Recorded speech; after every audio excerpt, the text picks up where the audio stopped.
School में जाने से परीक्षा है कि नहीं? परीक्षा किस लिए है?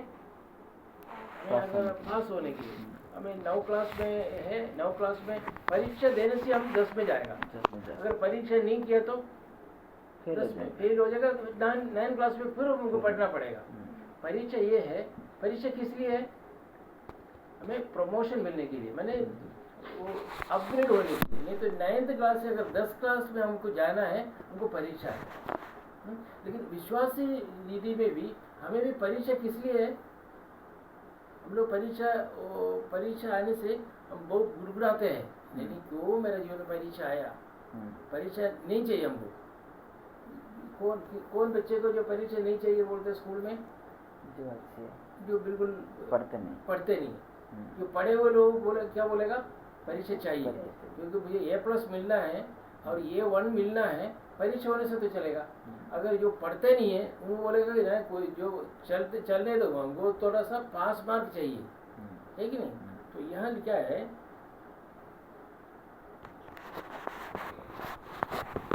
हे भाइयों, जब तुम नाना प्रकार की परीक्षाओं में पढ़ो, अगर हमारे जीवन में परीक्षा आएगा, कोई भी प्रकार का परीक्षा आएगा, तो परीक्षा इसलिए आता है, परीक्षा का पास करना है हमें।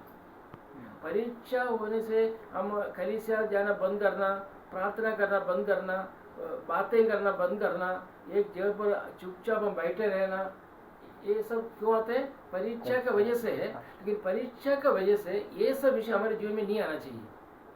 परीक्षा आएगा, परीक्षा हमारे आता है, परीक्षा अच्छा के लिए आता है। प्रभु से जो परीक्षा आता है, परमेश्वर का जीवन, हमको जो परीक्षा हमारे जीवन में आता है, विश्वासी के जीवन में कई प्रकार का परीक्षा हमारे जीवन में आएगा। अगर विश्वासी है तो परीक्षा आएगा। इधर लिखा है,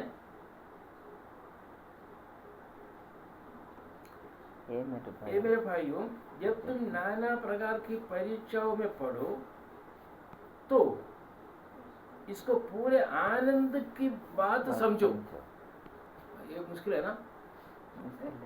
अगर परीक्षा नहीं रहने से आनंद का बात समझ सकते हैं। मेरा कोई परीक्षा नहीं है, हम बहुत आनंद है। लेकिन यहाँ उल्टा लिखा है। क्या लिखा है? परीक्षा, तुम नाना प्रकार की परीक्षा में तुम पढ़े तो क्या लिखा? परीक्षा हे मोर भाई माने तुम जेतेबेले नाना प्रकार परीक्षार परीक्षित हो सेतेबेले ता विशेष आनंदर विषय बोली मन करो। विशेष आनंद करो, ये बहुत आवश्यक है। हम सोचते हैं कि हम विश्वासी लोग हैं, हमारे जीवन में ऐसा कोई परीक्षा नहीं आना चाहिए। नहीं आएगा, परीक्षा आएगा।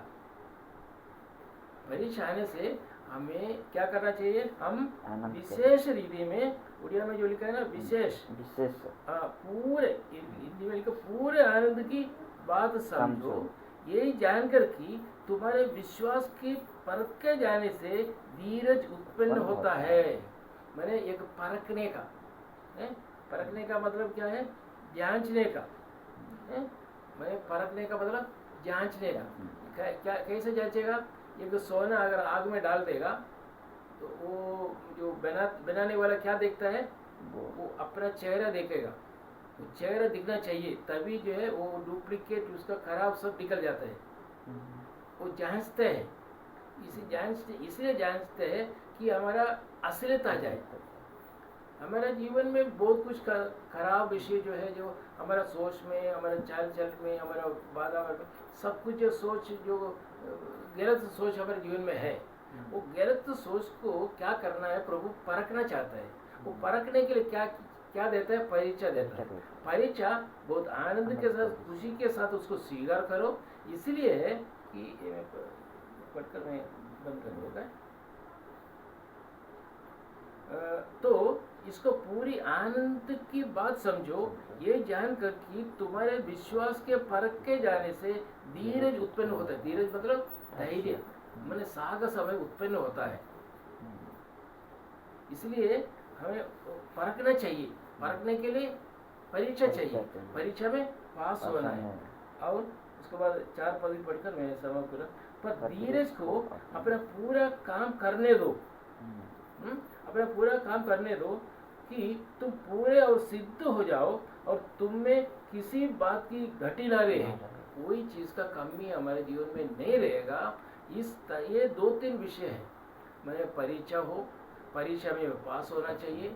परीक्षा में पास होने का इसलिए है कि हमें परखने के लिए, हमें जांचने के लिए, हमारे अंदर में क्या मलिनता है, मलिनता को दूर करने के लिए, एक प्यूरिटी, एक शुद्धि और पवित्र जीवन को हमें लाने के लिए।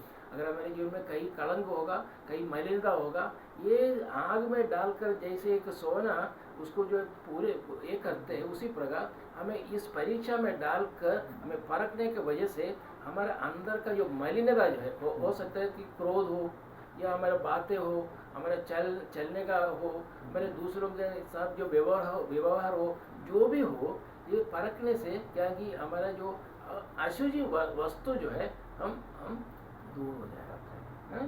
प्रार्थना करें।